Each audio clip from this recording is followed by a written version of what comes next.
वफाकी काबीना ने आज़म इस्तेकाम विजन की तौसीक कर दी। वज़ीर आज़म शहबाज शरीफ की आज़म इस्तेकाम ऑपरेशन से मुतालिक तफसीली ब्रीफिंग। कहा कि ऑपरेशन आज़म इस्तेकाम पर कयास सराहियाँ हो रही हैं, लेकिन वाज़ेह कर दूँ ये ऑपरेशन दीगर ऑपरेशन की तरह नहीं, इंटेलिजेंट बेस्ड ऑपरेशन होगा जिसमें किसी को कहीं मुंतकिल नहीं किया जाएगा। आज़म इस्तेकाम नेशनल एक्शन प्लान का तसलसल है, इसी को आगे लेकर चलना है।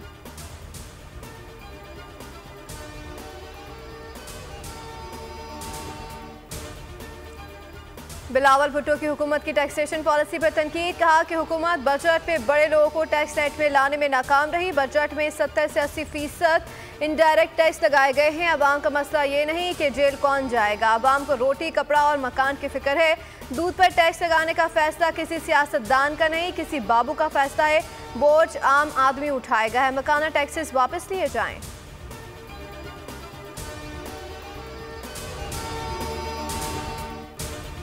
टैक्स इस्लाहत के जरिए टैक्स का दायरा कार बढ़ा रहे हैं। वफाकी हुकूमत ने नई तजवीज़ पर अमल का फैसला किया। वज़ीर ख़ज़ाना मोहम्मद औरंगज़ेब का कौमी असम्बली में खिताब। कहा कि PIA की निजकारी का अमल शुरू कर दिया। हुकूमत मुसल्लह अफ़वाज को ज़रूरी वसाइल फराहम करेगी। IMF प्रोग्राम इस मुल्क का आखिरी प्रोग्राम होगा। वज़ीर ख़ज़ाना का कौमी असम्बली मुलाज़मीन के लिए 3 तनख्वाहों के बराबर एजाज़िये का ऐलान।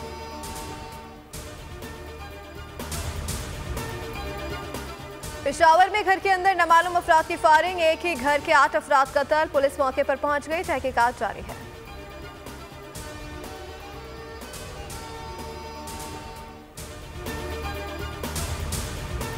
लियाकताबाद में 40 साल पुरानी इमारत गिर गई। कोई जानी नुकसान नहीं हुआ। बराबर वाली बिल्डिंग में खुदाई हो रही थी, जिसके बाद मुतासरा इमारत ढह गई। SBCA ने एतराफ़ की इमारतें और दुकानें खाली करा दी।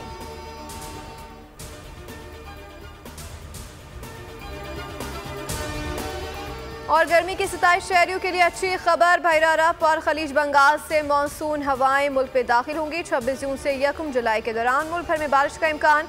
कराची में भी बादल जमकर बरसेंगे। हैदराबाद, सखर, दादू, जैकबाद समेत सिंध में भी बारिश होगी।